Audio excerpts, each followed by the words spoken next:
back to Daytime, everyone. Do you have the winter blahs, and is it starting to creep into your work life? Well, Susan Freeman, the author of Step Up Now, is helping us get motivated and re-energized. So we can break through barriers and become more successful and better leaders at work. It's great to have you here again, Susan. Great to be here. Thanks. Susan, one of the things you say is tap into where leadership lives in you and learn how to bring that A game to work with you. Explain that for us. Yeah, so really what happens is that most of the time, most of us are really not using all of our capacities.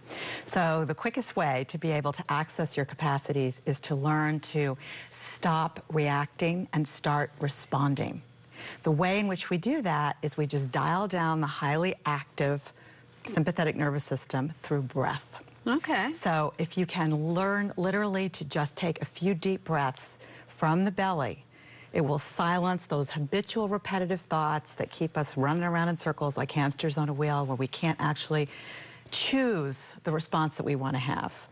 And it keeps us very reactive, and sometimes the people around us spinning as well. Okay. On the same token, does that help us kind of uproot feelings of stress and tension that could be hindering us? Absolutely. One of the biggest problems that people have is this sort of overall mood of chronic stress and highly activated overwhelm. And really what that comes from, it's so simple. It just comes from breathing from the top of our lungs.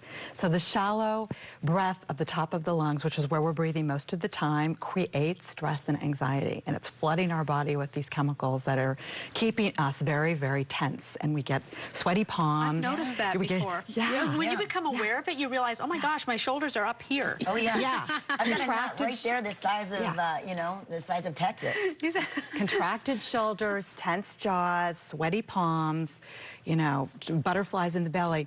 And all of that can be changed in just a few breaths. Okay, you say shift the energy of conversations or negotiations that have gone awry to recover your power and strengthen your influence. Yes. So something has gone bad. Something has gone bad, and I actually have had this happen to clients where they've been in meetings and something is going down badly, and they know that if they try to use the energy of force to go against it, it will only make it worse. Right. So what they tend to do is actually use these techniques of stop reacting, start responding. So what is the choice I want to make now?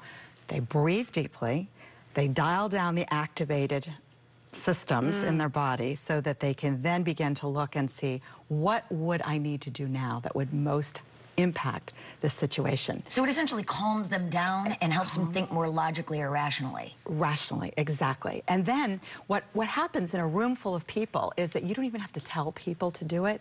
If you just do it yourself, because of the mirror neurons in the brain, other people will start to imitate you, not knowing that that's what they're doing, but they'll be doing it. So you can change the direction of the room entirely by doing it yourself. And I've actually had clients do that, and they've reported just miraculous results. Probably a lot more effective than swearing at the people who are giving you a hard time. You know? Absolutely. Use that serenity power within. It just seems to work. And everyone you know? has it, so just activate it. But the key Learn to to that use it. And the key to it probably is keeping yourself healthy and well and staying connected to other people's feelings. And your own. And I think what happens so often at work is that we get so brought into all of the drama that everybody else is carrying around, and we feel that we have to react to all of it. We don't. We don't. Okay. No, we do not. We don't. Susan Freeman, thank you very much. Thank you. We'll have a link to Susan's website, stepupleader.com, at daytimeonline.tv. Now, coming up, even if you can't get to Belize, you can still savor the flavors of the country in your own kitchen. We'll show you what to make next.